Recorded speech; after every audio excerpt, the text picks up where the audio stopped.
le damos la bienvenida al matinal Enfoque AM a Rodrigo Silva, abogado, que esta mañana nos acompañará para responder varias dudas. Buenos días. Hola, buen día. Muchas gracias por acompañarnos. Realmente es importante siempre estar conscientes de la situación y sobre todo cuando se trata de la ley. Sabemos que en los primeros días del estado de catástrofe lo que se comentaba sobre todo era el tema del teletrabajo con esta ley que se promulga y que efectivamente vuelve quizás un poco más sencillo el poder concretar esta modalidad. Pero, ¿qué sucede con aquellas personas que no pueden ejecutar el teletrabajo? ¿En qué situación quedan? Hola Jessica, sí, efectivamente tú estás tocando un tema que abarca o a problema a un número significativo de vecinos, pues la mayoría de la gente no trabaja bajo esta modalidad de teletrabajo. La mayoría de los trabajos que desarrollamos en nuestra ciudad está vinculado más bien al trabajo manual, al trabajo directo, al trabajo de atención de público, al trabajo personal, bueno, todos los trabajos son personales, pero en definitiva el pretender que todos estemos bajo el amparo de esta legislación del teletrabajo de verdad es una quimera, no es real y lo estamos empezando a vivir con fuerza en nuestra comuna porque, como dice el hashtag que aparece aquí al lado de mi pantalla, quédate en casa, la mayoría de los vecinos, de los trabajadores de nuestra ciudad, también de las pequeñas empresas, y hago el alcance porque muchas veces en nuestra mente siempre asociamos al empleador o al patrón a la gran empresa, al empresario grande, aquel que tiene los recursos y tiene gran capital para desarrollar su trabajo en una infraestructura grandiosa. Y con todos los datos que te acabo de mencionar, ya sé que muchos nos hemos pensado en más de un empleador específico, pero también son empleadores las pymes, aquellos talleres, aquellos trabajos que proporcionan a 2, 3, 4, hasta un número tal vez un poco mayor, 15 o 10, son calificados de pequeña empresa y ellos también se ven afectados por la realidad que está viviendo, en este caso, el país, claro, en particular nuestra comuna. En definitiva, Jessica, lo que te comentaba es que la legislación sí se puso en el caso de cuáles son los derechos y las obligaciones de las partes de un contrato de trabajo. Es decir, de lo que te voy a hablar es de la gente que está vinculada a través de un contrato formal. Un contrato de trabajo común y corriente que establece jornada, que establece sueldo, claramente, que establece obligaciones y funciones, y esos derechos y deberes que se contraen en un contrato, el legislador laboral los resguardó a través de la obligación genérica que tiene el artículo 184 del Código del Trabajo, que señala que es el obligado principal o el principal responsable en esta relación laboral de velar por el cuidado, por la salud física, psíquica, por el ambiente, por las medidas de seguridad que existen ante eventuales accidentes, el empleador. El trabajador no tiene responsabilidad en esta faceta de las obligaciones. Y por eso los empleadores entregan estos implementos o elementos de seguridad personal, por eso está el derecho a saber, que es la información que le entregan a los trabajadores respecto a cuáles son los riesgos que adquiere al momento de ingresar a trabajar, por eso se capacita a los trabajadores y tiene justamente este deber de entregar esa capacitación al empleador, y así te puedo ir enumerando muchas obligaciones que contrae, claro, o que tiene el empleador. Pero a mayor abundamiento, a pesar de que el 184 señala meridianamente quién es el responsable de la seguridad de los trabajadores, y en este sentido esta norma es muy extensiva y bastante amplia. Seguridad también importa un riesgo inminente, es decir, un riesgo que está por venir, del cual conocemos, podemos saber, pero está por venir. A mayor abundamiento de este 184, el legislador dictó el 184 bis, que es el artículo que sigue y que señala más concretamente deberes y derechos o actuaciones concretas que tienen que tener o pueden tener las partes en una relación laboral, en términos de que si este riesgo es grave, es real, es inminente, como te lo acababa de señalar, pues aquí hay conductas que tienen que desarrollar cualquiera de las dos partes de la relación laboral. Y me voy a permitir dar la lata, voy a tratar de ser lo menos no se latero preocupe, la idea la idea es tocar todos los puntos con detalle. ¿Cómo no? Dice el 184 bis que sin perjuicio de lo establecido en el artículo precedente, es decir, el 184 que te mencioné, la obligación genérica, pero no menor, del empleador de velar por el cuidado y la salud de sus trabajadores, cuando en el lugar de trabajo sobrevenga un riesgo grave e inminente para la vida o salud de los trabajadores, el empleador deberá, letra A, informar inmediatamente a todos los trabajadores afectados sobre la existencia del mencionado riesgo, así como las medidas adoptadas para eliminarlo o atenuarlo. Sabemos que el riesgo que estamos viviendo como país, como mundo, lo conocemos todos por noticias, por redes sociales, por muchas fuentes, pero ese riesgo ya sabemos que es público y notorio, diría otro legislador. Pero, vale decir, ese deber de informar ya lo tenemos asumido. Ahora, en particular del riesgo que cada uno de nosotros tiene, te reitero, ya lo conocemos. La letra B dice adoptar las medidas para la suspensión inmediata de faenas y evacuación de los trabajadores en caso que el riesgo no pueda eliminar o atenuar. Es decir, el empleador tiene la obligación de adoptar las medidas de suspensión inmediata de faenas afectadas. Uno podría decir, ¿cómo va a suspender el empleador el trabajo? Pues si el riesgo es de tal entidad, de tal envergadura, oye, si no me voy a ir muy lejos. Fíjense que en la pantalla dice hashtag quédate en casa. Es decir, ya es público y notorio que el ideal, la conducta ideal para prevenir el riesgo, aparte del aseo personal, el distanciamiento social, en el distanciamiento social necesariamente está involucrado el quédate en casa. No estés viendo en la calle a tus amigos, no te juntes en un local a tomar o a compartir o hacer vida de familias que a veces a todos nos agrada, pero hay que o minimizarlo o eliminarlo. Y por último, eso respecto a la letra B, dice con todo el trabajador, y aquí viene la parte que se la comentaba al grupo de periodistas de tu canal, con todo el trabajador tendrá derecho a interrumpir sus labores. Ojo, aquí es el trabajador el que puede tomar la iniciativa. A interrumpir sus labores y, de ser necesario, abandonar el lugar de trabajo cuando considere por motivos razonables que continuar en ellas implica un riesgo grave e inminente para su vida o salud. El trabajador que interrumpa sus labores deberá dar cuenta de ese hecho al empleador dentro del más breve plazo, el que deberá informar de la suspensión de las mismas a la inspección respectiva. Los trabajadores no podrán sufrir perjuicio, y esta es una parte bien relevante, antes que avance un poco en el articulado. Si te das cuenta, el trabajador puede tomar la iniciativa, informar que abandona el lugar de trabajo, se lo informa al empleador y además debe ser informado hasta la inspección del trabajo, por cualquier vía, teléfono, correo, WhatsApp, cualquier medio que tenga la inspección del trabajo local. Y la parte trascendente es que los trabajadores no podrán sufrir perjuicio o menoscabo alguno derivado de la adopción de las medidas señaladas en este artículo. Es decir, a los trabajadores no se les podrá afectar de ninguna manera por esta decisión de velar por el cuidado de su salud o integridad física. Eso quiere decir en concreto que los trabajadores perfectamente podrían retirarse de su lugar de trabajo avisando y no pueden ser afectados patrimonialmente. Ahí hay toda una teoría de los legisladores y de los doctrinarios en este tema respecto al derecho de propiedad que se tiene sobre los sueldos, sobre las remuneraciones. Sí, pero Rodrigo, final, igualmente me gustaría quedarme en este punto porque a muchos, por supuesto, les resalta la duda de si dentro del contexto de pandemia esto podría ser una justificación para un despido. ¿Podría serlo? Mira, en este minuto, bajo el criterio que tenemos en nuestra oficina, y hacerte bien ese alcance, cada realidad laboral es un mundo, es como los matrimonios. Cada contrato de trabajo, cada relación de pareja, cada matrimonio es un mundo distinto. Hay detalles que hacen diferencias entre uno y otro. Por eso no te puedo hablar en términos generales, porque en definitiva te tengo que hablar caso a caso. Ahora, por eso existen juicios concretos, juicios específicos. Por eso, a lo mejor para los trabajadores, mi realidad es exactamente igual a la de mi compañero y puede que lo sea. Pero cuando otro empleador tiene realidades algo distintas, no puedo aplicar el mismo parámetro. En definitiva, lo que te quiero decir es que sí, efectivamente, los trabajadores podrían y lo dice el 184 bis, suspender su relación laboral. Ahora, cuando me dice, puede ser despedido por la pandemia por caso fortuito o fuerza mayor, que es la causal que entiendo que en este minuto solamente algunos empleadores podrían hacer eso. Por ejemplo, los de pub, restaurante o café, a los que la autoridad sanitaria les prohibió abrir.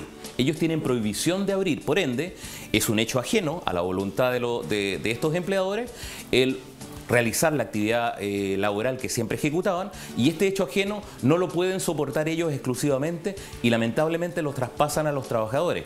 Sé, porque asesoro un par de estos negocios en nuestra ciudad, que hemos llegado a acuerdos, es decir, se le ha ofertado a los trabajadores un camino intermedio, no despedirlos solamente y sin pagarles nada, que eso es lo que faculta la ley.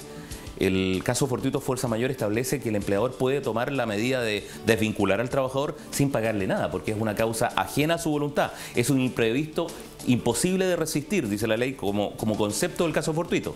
En definitiva, lo que te comento es que lo que hicimos con estos clientes es llegar a un acuerdo de dividir un poco la carga, porque el trabajador de verdad es imposible que pueda soportar solamente él ese tipo de afectación. Pero te reitero, ese tipo de despido por caso fortuito o fuerza mayor, en este minuto existe solamente en esos lugares de trabajo. Un empleador hoy día no podría despedir, yo, dueño de un comercio, no podría despedir a mis trabajadores diciendo que me están obligando a cerrar antes, así que por caso fortuito o fuerza mayor te desvinculo. No tendría la causal justificada.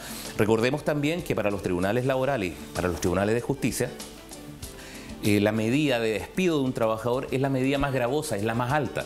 Es decir, si un empleador pretende despedir lisa y llanamente a un trabajador porque el ambiente o la incertidumbre lo tiene complicado, créame que estaría incurriendo en causal injustificada de despido, y lo más probable es que en tribunales esa situación se revierta y tenga que pagar bastante. Ahora, claramente. Te mencionaba también el tema del 184 bis, que yo sé que no es muy entretenido, pero aclara que los trabajadores también pueden tomar la iniciativa y derechamente decir y comentarle y plantearle al empleador que ellos se están sintiendo. A ver, me estoy refiriendo en concreto a muchas empresas que trasladan a sus trabajadores fuera de la ciudad sin ninguna medida de protección, y eso es claramente evidenciable. Si yo me paro en la carretera, voy a ver buses con personal de grandes empresas con cero medida de recaudo, es decir, los aglomeran a una distancia cercana, muchos andan en furgones pequeñitos, otros andan en vehículos camionetas, es decir, con gente que ha tenido todas unas horas de contacto con otras personas y en una exposición concreta y alta al riesgo de contraer esta infección. Y justamente quien está encargado de velar porque ese riesgo no se vaya desarrollando es el empleador. Es decir, con ese solo hecho, yo te puedo decir que un trabajador podría dejar el trabajo y ante el evento del empleador pretender despedirlo, iniciar una acción laboral que se llama tutela laboral. Y a través de esa acción, la tutela laboral, que no es otra cosa que la vulneración a una garantía, en este caso el derecho a la vida. ¿Qué cosa más básica que el derecho a la vida o la integridad que tienen todos los trabajadores en las horas de su trabajo, que comienzan, por ejemplo, en el traslado de los trabajadores? Claramente, pero igualmente dentro del contexto del trabajo y de esta crisis se han generado diferentes proyectos de ley para proteger al empleado y los ingresos laborales, y recientemente, de hecho, en las últimas horas hemos escuchado por parte del Ministerio de Trabajo este proyecto de ley de protección que infiere que se puede, digámoslo, quizás poner en pausa la relación laboral si es que el empleador no puede seguir costeando sueldos, pero esta pausa significa que las cotizaciones del empleado se seguirían pagando. Vamos a explicar un poco en qué consiste esta parte de este proyecto de ley que se está promulgando desde las últimas horas. Así es. Estás bastante al tanto de cómo va el avance de este tema laboral. Efectivamente, sí, claro.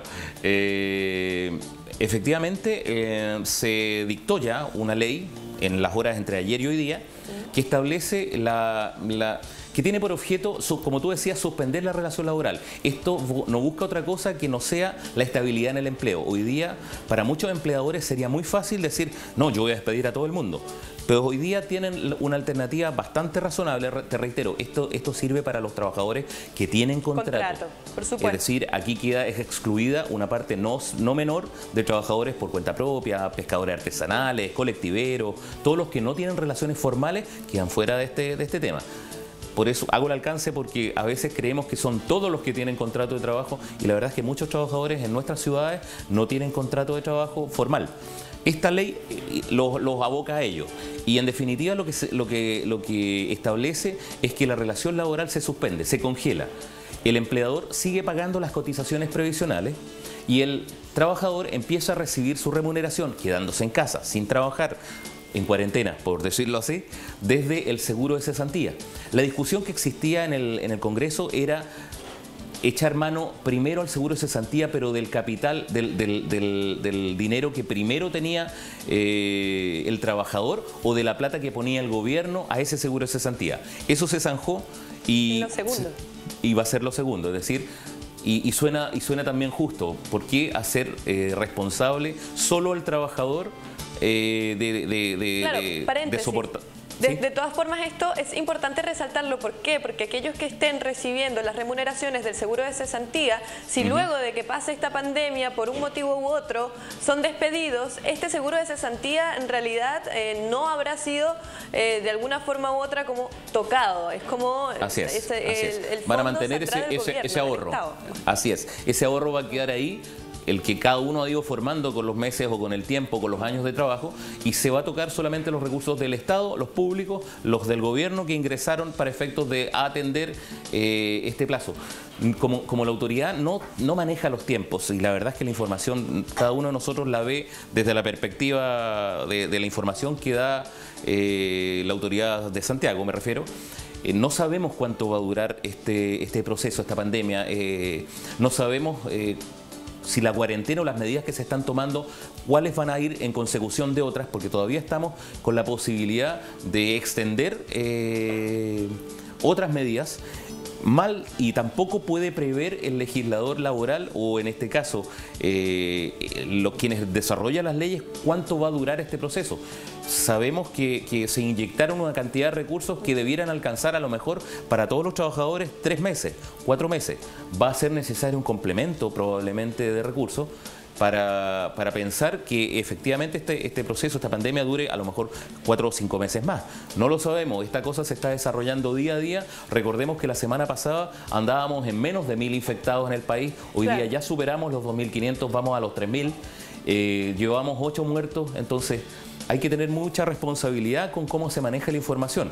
Y eso hoy en día, que es lo que se está viviendo en todos los noticiarios, hoy día se habla más de quién dio la información o quién quiere tomar protagonismo sobre la información y decir, hay un infectado aquí, cuando efectivamente tenemos que ser más cautos, más respetuosos del vecino. Podría ser mi familiar justamente uno de los infectados, y lo más probable es que a mí no me interesase. Bueno, me estoy yendo para otro lado, pero creo que a todos como vecinos tenemos que tener una opinión y ir atentos a hacer el seguimiento de cómo se está desarrollando esta pandemia, esta enfermedad en nuestro país y en nuestra ciudad en particular. Ojo con quienes dan mucha información, porque claro, efectivamente, cuando alguien se repite tanto en la prensa y quiere darle información y quiere salir y voy a hacer una vocería cuando mi función es administrar otra cosa, bueno, miremoslo un poquito con recelo, porque creo que hay gente a la que le gusta, lamentablemente, aparecer más de lo que debiera.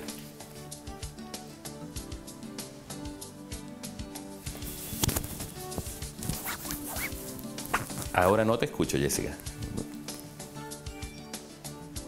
¿Me escuchas? En este caso es importante conversar con profesionales sobre las medidas que se van abordando, porque es necesario ilustrarlo de forma bastante tácita para los televidentes, en este caso de lo que ha significado este proceso dentro del estado de catástrofe. Y efectivamente todos creo que estamos de acuerdo que uno de los aspectos más afectados ha sido el ámbito laboral, y tal como lo comentábamos dentro de este proyecto de ley que protege al empleado, destacar que en este caso significaría que el contrato seguiría prácticamente vigente, mientras que se suspende la relación laboral. Esto también en acuerdo a que no se tenga que hacer un finiquito. Claro, exactamente. Es muy similar a una licencia médica. La relación existe, pero está suspendida porque las obligaciones de uno y de otro lado quedan congeladas. En este caso, la del trabajador de prestar servicio o estar en disposición de prestar servicio queda suspendida. Y la obligación del empleador, en este caso de pagar la remuneración, la asume un tercero, que sería el Estado, que a través del seguro de cesantía, que es la modalidad o el canal que se utilizó, va a cumplir con esa obligación de pagar las remuneraciones. En el fondo no es más que eso. Pero también es importante destacar una segunda parte de este proyecto de ley, en este caso, que es de aquellos trabajadores que en mutuo acuerdo con su empleador deciden reducir la jornada. ¿Qué sucede en este aspecto? Conforme, mira, la ley permite que los trabajadores lleguen a acuerdo. Ahora, entendamos una cosa previa. Claramente las relaciones laborales no son igualitarias. No podemos decir que el empleador vale o pesa lo mismo que el trabajador. Por eso la legislación laboral tiene una de las características que la definen en esencia, que es protectora. Entonces, cuando los trabajadores llegan a acuerdo respecto a reducir la jornada, o incluso, como hemos visto en noticias también, equipos de fútbol que están reduciendo su sueldo, eso es fruto de un acuerdo, no de una imposición. Un empleador no te podría obligar a rebajar tu remuneración. Eso sería ilegal y sería incluso causal de una acción, de una denuncia y de una acción en tribunales, que le saldría carísimo a un empleador pretender presionar para que los trabajadores, dado el entorno contingente, decidan rebajar su remuneración. Ahora, en lo concreto, sí, la ley facilita los acuerdos y siempre, y esto es un adagio de profesores y de abogados muy antiguos, siempre un mal arreglo es mejor a un buen juicio. Eso también lo comparto. Pero sí, efectivamente el legislador permite y a veces hasta promueve el entendimiento entre empleadores y trabajadores. Recordemos que somos una ciudad, somos un país no con tan alto nivel de sindicalismo. A veces los sindicatos justamente colaboran en estas etapas porque permiten llevar la voz de un grupo de trabajadores de manera más fácil, porque hay una directiva. Pero en este caso, sí, hay, como lo señalabas tú, existe la posibilidad de llegar a entendimientos respecto a la reducción de jornada o incluso la reducción de sueldo, pero no es una obligación. No puede ser presionado nadie para llegar a un entendimiento de este tipo.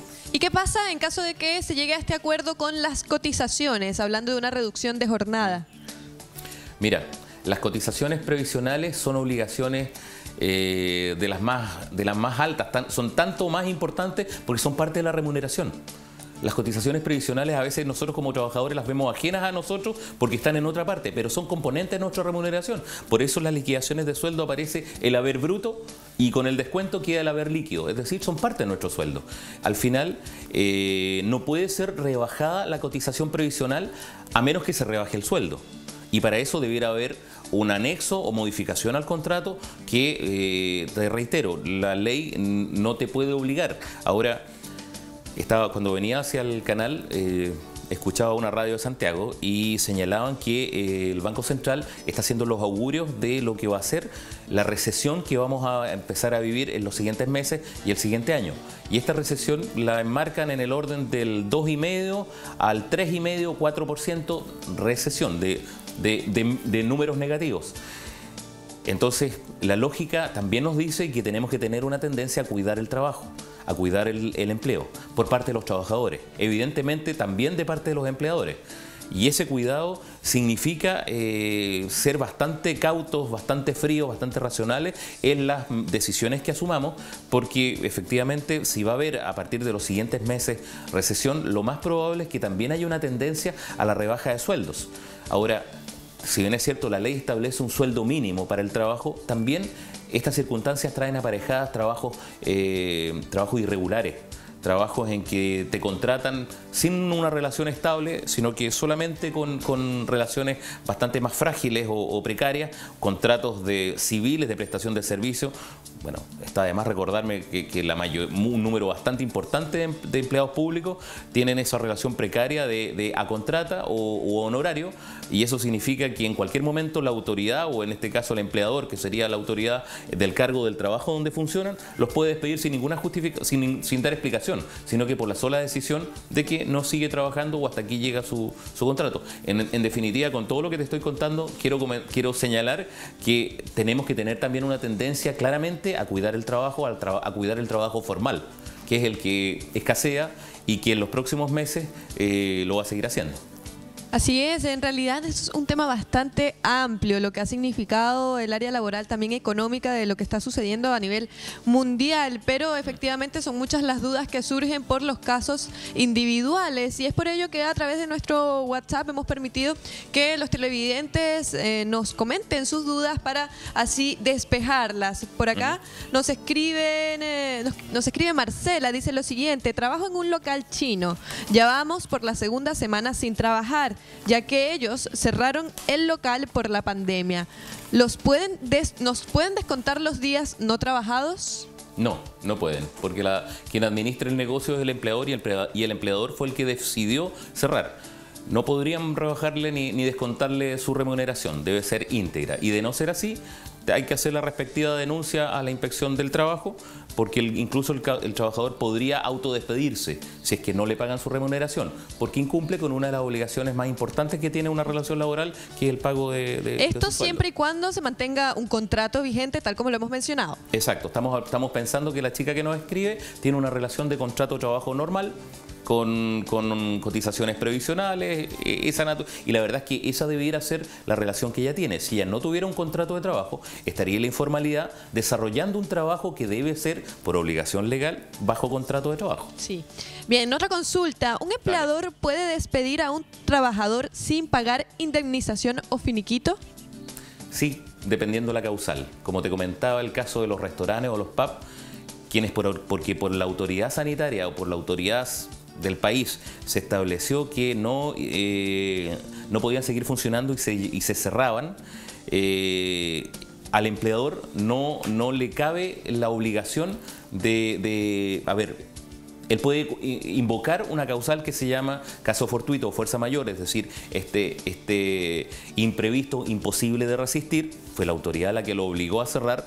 A ellos no les está entrando recursos, no están trabajando, y al no trabajar, si esto es de bastante lógica, y al no trabajar, no generar recursos, no le puede pagar a sus trabajadores. La ley lo habilita, así como lo habilitó durante el 2010, ¿te acuerdas? El terremoto y el tsunami.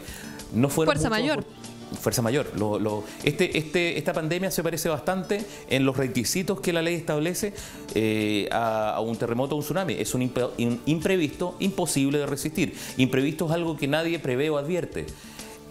La inimputabilidad, que es otro de los requisitos es que no le es imputable a ninguna de las partes de la relación laboral. En este caso, al empleador no le es imputable esta obligación que le da la autoridad sanitaria de cerrar su establecimiento.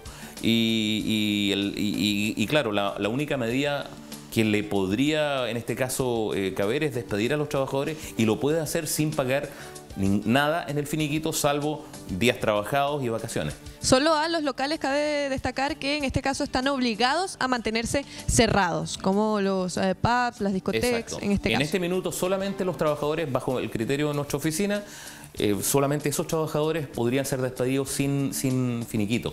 Cuando digo sin finiquito, finiquito es la manera en que se pone término a la relación, sin el pago de años de servicio, que es una de las componentes importantes, sin el aviso previo, que es otro de los componentes importantes. Muchos trabajadores que llevan 2, 3, 4 años, yo diría que hasta 3 años, a lo mejor para empleadores no son caros de despedir, por decirlo de una manera. Entonces, el empleador podría incluso argumentar necesidades de la empresa, y claramente lo sería, porque una necesidad de la empresa es el deber de ajustarse a las nuevas circunstancias de la economía. ¿Y cuál es la nueva circunstancia de la economía? Menos compra, menos transacciones económicas, se les achicó el mercado, se le fue el mercado. Muchas circunstancias que determinan que él no pueda seguir funcionando de la manera que lo hacía antes de la existencia de la pandemia. Claramente. Pero, sí. Sí, igualmente llega otra consulta en torno a las asesoras del hogar. Hola, sí. Las asesoras del hogar, si tenemos contrato, ¿tenemos derecho al seguro de cesantía? Sí, ellos tienen una modalidad de seguro de cesantía, sí. Ahora, la figura atípica que el legislador laboral estableció respecto a las trabajadoras de casa particular es que ellas pueden ser despedidas sin invocar una causal, a diferencia del resto de los trabajadores, por la sola voluntad cualquiera, o sea, por la sola decisión del empleador o la empleadora. le pone término y tiene que pagar la mitad, vale decir, los años de servicio equivalen a los 15 días de cada mes, no a los 30, es decir, los años de servicio que tiene una trabajadora de casa particular corresponde a la mitad de lo que le corresponde a los otros trabajadores. Esa es una salvedad que contiene el legislador laboral, que aparentemente podría no ser considerada como muy justa, pero puede que haya tenido que ver la flexibilidad en el empleo que se desarrolla en ese rubro. Hay trabajadoras de casa particular que trabajan en más de una casa, que trabajan por jornadas parciales, trabajan ciertos días, trabajan por horas. Eso no significa que no deban tener contrato de trabajo. Nos metimos en el rubro de trabajadores de casa particular, sí, pero en definitiva sí, tienen seguro de cesantía. Perfecto. Bien, sabemos que el tiempo realmente en televisión es muy breve, pero para finalizar estas consultas que nos están llegando muchas al WhatsApp, pero primero hacer la salvedad que en este caso estamos orientando también, digamos, en este caso las respuestas a aquellos que tienen contrato, que este beneficio del seguro de cesantía es para aquellos que tengan contrato, ya que nos han llegado varias preguntas de personas en alusión a trabajos sin contrato, pero en específico, finalmente, para concluir esta ronda de preguntas-respuestas, una persona ya está utilizando su seguro de cesantía y será su segunda cuota en el mes de abril. ¿Qué se puede esperar para aquellos que ya están usando el seguro de cesantía? Desde Talca nos consultan.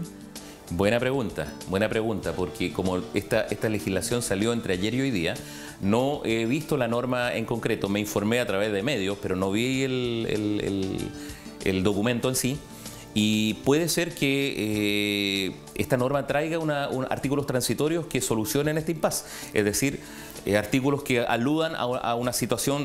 En este caso, el televidente consulta o la televidente consulta respecto de que ella ya está usando el seguro de cesantía, es decir, ya fue desvinculada.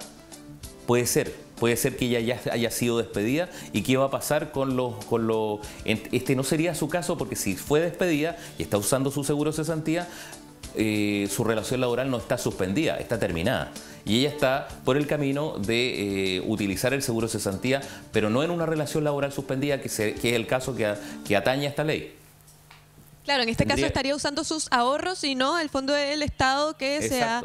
Exacto, claro, porque si ella ya lo está usando, quiere decir que fue desvinculada. Entonces ya no hay una relación laboral suspendida, sino que su empleador tomó la decisión de poner término. Ahora hay que ver si la causal que utilizó para poner término es justificada o no, para saber qué caminos o qué conductas puede tener el trabajador. Porque te digo, Jessica, el 90-95% de las causas que llegan o de los casos que llegan a tribunales son despidos mal hechos, y en un alto número son despidos mal hechos por los empleadores. Y eso pasa porque no están asesorados correctamente o no es justificable el despido derechamente. Y al no serlo, a los trabajadores les cabe la posibilidad de demandar. Y esa acción, cuando se sigue la institucionalidad, por lo menos en el mundo laboral funciona. Lo veo muy diariamente eso.